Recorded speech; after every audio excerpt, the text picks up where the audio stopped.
dehqonlarimizni 3 ta ishini bittada qilib ketadigan uskunamizni yasab chiqqanmiz, sizlarga shuni taqdim qilyapmiz. Videomizni oxirigacha ko'rsalaring, shuni ko'rsatib va tushuntirib, yurishlarini ham ko'rsatib boramiz. Plyonkaga qovun, tarvuz ekaman degan akalarimizni ishi 100% ga ancha yengillashtirildi. Xohlasalaring, susimiz ham bor, susda dori ekib berish imkoniyatimiz ham bor. Hozirda dehqonlarimiz 150 kilo, 200 kilo va 100 kilo dori ekilyapti. Endi dehqon talabiga qarab susimizga solib ekib berilaveradi. Bu susimiz dori solganda ham shu ko'chatlari o'rtasiga solib ekib ketiladi. Shu ko'chatni o'rtasiga qo'yib ekib ketaverasizlar plyonkada. Bu faqat plyonkada qovun, tarvuz ekaman deyotgan akalarimizga yangilik. O'zi dehqonlarga yangilik. Qovun ekaman deb yurgan akalarimiz plyonkada yangilik bu akalarimizga. Vodiylik dehqon akalarimiz uchun yangilik. Ko'rib turibsizlar, plyonkaga qovun va tarvuz ekish jarayonidamiz. Plyonka uchun, ko'chat uchun bu ishimiz qilinyapti. Do'stlar, bugun biz Namangan viloyati Mingbuloq tumanida ish faoliyatimizni olib bormoqdamiz. Bizning xizmatlarimiz vodiy bo'ylab ekranga telefon nomerlarimizni yozib qo'yganmiz. Aloqaga chiqaverasizlar. Bizni kuzatib borish uchun bitta like, obuna bo'lib qo'ysalaring, sizlarga qiziqarli, yaxshi videolar birinchi bo'lib yetib boradi. Shu uskunamizni yasab berish xizmatlarimiz ham bor. Kelishtirilgan narxlarda yasab berilaveradi. Aloqaga chiqaverasizlar. Ko'rib turibsizlar, ish harakatimizda ochar ham olib ketilyapti. Ochar nimaga olinyapti? Plyonkaga yo qovun yo tarvuz ekkandan keyin suv qo'yiladi. Ko'p akalarimiz suv qo'ymas ekan, ko'pchilik suv qo'yishar ekan. Hozirda nama yaxshiligi uchun suv qo'yilmaydi. Lekin albatta ko'chatni ekkandan keyin suv qo'yilar ekan. Shunaqa bo'ladi-da aka, ko'chatni ekkandan keyin suv qo'yiladi. Ko'chatni ekkandan keyin suv qo'yilmasa deyishyapti. Yo qovun yo tarvuz palagi tashlaydi.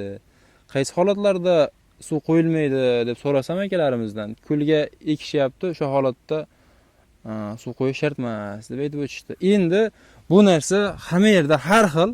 Men endi o'zimizni dehqon akalarimizdan so'radim, shunaqa deb aytishdi. Endi hammani talabi har xil-da. 5 qo'limiz barobar emas. Endi dehqonlar ham o'zi bilgandek qilib, o'zi tushunib shu narsani qilishadi. Ushbu ko'rib turgan apparatlarni endi tanishtirib chiqamiz. Endi hozirgi holatda ko'tarib ham ko'rsatamiz. Yerdan nari boshiga chiqqanda. Ko'rib turibsizlar, susimiz. Bu yerda mayda dori ekib ketadigan sapochogi bor. Aydan dorini aniqlik bilan o'sha qovun yo tarvuzlar endi o'rtasiga ekib ketadi.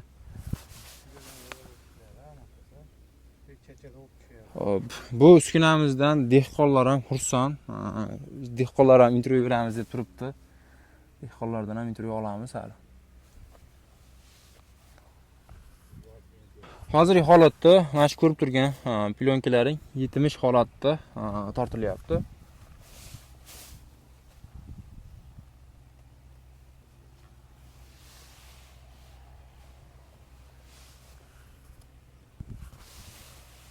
Bu ikkala yonboshda ikkita ochari bor. G'ildiraklari o'zi bosib, katoklari ko'mib ketyapti. Endi texnikamizni yurgizib, sizlarga video davomida ko'rsatib, jarayonlaridan video qilib boramiz. Har doimgidek aytib o'tganimiz uchun blogerga bitta poddeshka, like va obuna bo'lib qo'yishlaring xursand bo'lamiz.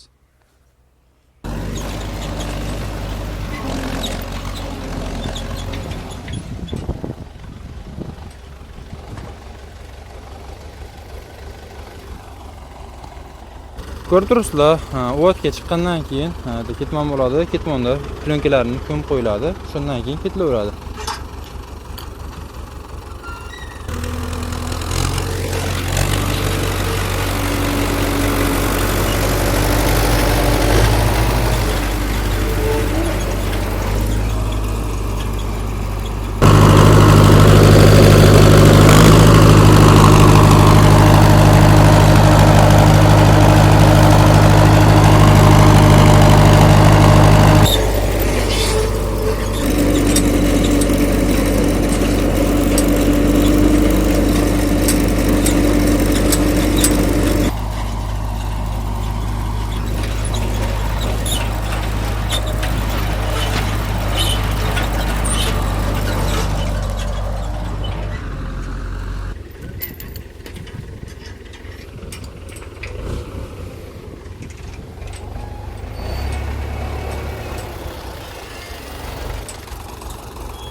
Bu uskunamiz qanday salafan tortdi va qanday ekib ketyapti. Sizlar bilan shuni ko'ramiz hozir. Ko'rib turibsizlar, ish harakatini bu dangasidan oladi. Mana shestimnasi bor. Keyin bu mana ekib ketyapti. O'rtaga ekib ketadi. Tuzlarni ham tushib ketyapti. Shu plyonkani o'rta qismiga ekib ketadi. Shu ko'rinishda bo'lgan.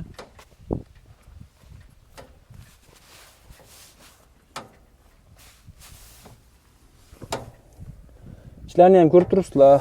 Shu hozir mana ko'rib turgan joylaring bu dazmal qilib ketib, dazmal keyin salafanga to'g'rilab ketadi. Uncha kesak bo'ladigan bo'lsa, kesakli yertini ham ezib yo'q qilib ketadi. Kesaklarini demoqchiman endi. Bu dehqon akalarimiz o'zi bitada ko'rganda tushunishadi. Ko'rib turibsizlar. Hozirgi holat mana yerda holati jicha namroq. Yomg'irdan keyin ish faoliyatimiz bo'lyapti. Yomg'ir endi vodiyda ko'proq yog'di. Bilmayman endi boshqa yerlarda qancha yoqqanini. Endi o'zimizda rayonimizda lekin ancha yomg'ir yog'di. Shuni hisobiga ko'rib turibsizlar. Yerlarimiz nam. Agar nam bo'lmay nam ko'pda hozir nam sal kamroq bo'ladigan bo'lsa, juda ham is sifati bundan ham zo'r chiqadi.